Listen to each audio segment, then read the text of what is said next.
Salam sehat bersama saya, Dr. Faidan Lumanturuan. Kali ini kita akan membahas 3 tips diet untuk membantu menurunkan berat badan dan memelihara berat badan. Baik, sebelum memulai izinkan saya menyapa Anda dengan ucapan Assalamualaikum, Namo Buddhaya, Om Swastiastu, Shalom Haleluya, Besem Yeshua Hamasya, Salam Kebajikan, Rahayu. Baik, sebelum memulai tips diet, saya mengingatkan Anda bahwa mungkin penyebab kenaikan berat badan seseorang itu beda dengan yang lain. Ya, pertama, ada yang memang murni hanya kelebihan makanan dan kurang olahraga. Kedua, yang mungkin Anda tidak sadari adalah mungkin ada tambalan gigi Anda. Mungkin Anda sekarang usianya berapa? Di atas 30 tahun, di atas 40 tahun, yang pernah ditambal dengan tambalan gigi yang dari logam, amalgam.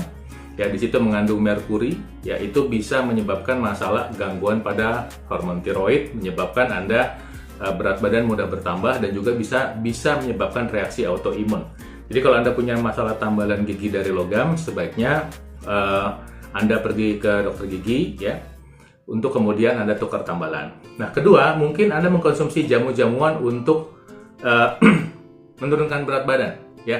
Hati-hati dengan jamu-jamuan seperti ini karena ini lebih kepada banyak menggunakan atau dicampurkan dengan obat-obatan diuretik ya. Jadi ini obat-obatan seperti ini malah bisa mengganggu kerja ginjal. Ketika berat Anda turun nanti naik lagi ya, atau dicampur dengan obat-obatan yang bisa menahan nafsu makan. Nanti Anda tahan nafsu makan sebentar terus naik lagi. Nah, hentikan hal-hal seperti ini. Nah, ketiga, mungkin Anda sedang mengkonsumsi obat-obat pereda nyeri. Misalnya Anda punya masalah nyeri lutut, mungkin Anda usia sudah banyak ya, nyeri lutut, nyeri pinggang, mengkonsumsi obat rutin terus-menerus, atau Anda sakit kepala. Nah, obat-obat pereda nyeri ini juga bisa menyebabkan masalah berat badan. Nah, ini kenali dulu ini, atasi akar masalahnya, baru kemudian kita bicara dietnya ya.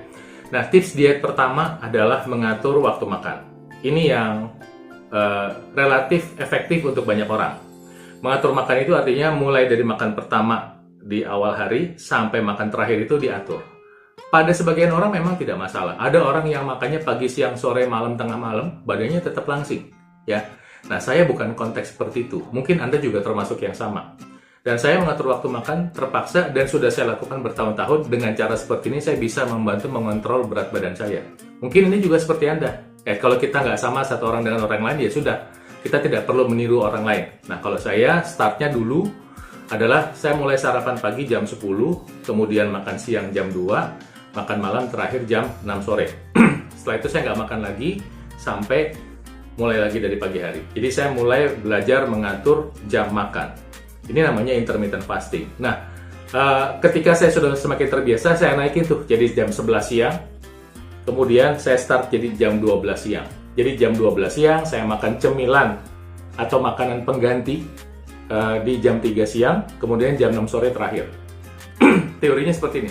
Tapi pun kadang-kadang prakteknya masih suka bergeser sedikit. Kadang-kadang saya makan malamnya terakhir jam 7, malah kadang-kadang jam 8. Tapi itu kan insidental. Selanjutnya saya akan kembalikan ke makan jam 12, jam 3, jam 6. Seperti itu. Kalau dalam seminggu tidak ideal sekali atau 2 kali, bahkan 3 kali, ya nggak apa-apa. Tapi kembalikan ke ideal saya seperti itu, mungkin Anda bisa tiru. Itu tips diet pertama, mengatur waktu makan. Tips diet kedua adalah saya mengenyangkan perut saya dengan buah-buahan sebelum saya mulai makan.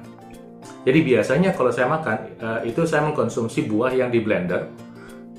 Kalau di rumah, tapi kalau di luar saya akan membawa buah-buahan mungkin setara dengan sekitar 3 kepalan tangan saya ya, misalnya 1 buah apel, sepotong pisang, dan sebutir jeruk, kira-kira seperti itu. Jadi pagi seperti itu, sama nanti sore seperti itu. Jadi 2 kali saya makan. Kalau misalnya beruntung saya bisa 3 kali, saya akan lakukan 3 kali. Jadi dengan makan buah sebelum makan, saya punya manfaat, perut saya relatif lebih kenyang karena udah terisi dulu, baru kemudian saya memakan makanan saya. Ya, tips kedua adalah itu, makan buah sebelum makan. Ya, nah tips diet ketiga adalah saya memilih karbohidrat kompleks. Jadi saya hanya memilih nasi merah atau saya mengkonsumsi seperti ubi atau kacang hijau. Jadi memang jarang sekali saya udah makan nasi putih, hampir nggak pernah, atau mie mungkin sekali-sekali dalam seminggu. Ya, seminggu sekali saya makan seperti itu. Roti sudah sangat jarang, cemilan sangat jarang. Tapi seminggu sekali saya upayakan iseng-iseng sekali saya makan. Jadi tips ketiga adalah menukar karbohidrat. Jadi sudah ada 3 tips yang saya sampaikan pada Anda. Pertama adalah menukar waktu makan, kedua makan buah-buahan, ketiga adalah mengkonsumsi karbohidrat. Demikian yang ingin saya sampaikan, gampang ya, mudah-mudahan bermanfaat buat Anda. Dan sebagai tambahan, jika Anda nanti ingin mengontrol nafsu makan, ya, misalnya antara jam 6 sore sampai jam 12 siang itu Anda ternyata kelaparan gitu ya, pengen makan. Sebetulnya Anda bisa tahan dengan mengkonsumsi kopi pahit ya, atau teh hijau saja. Ya, demikian mudah-mudahan bermanfaat. Salam sehat buat Anda.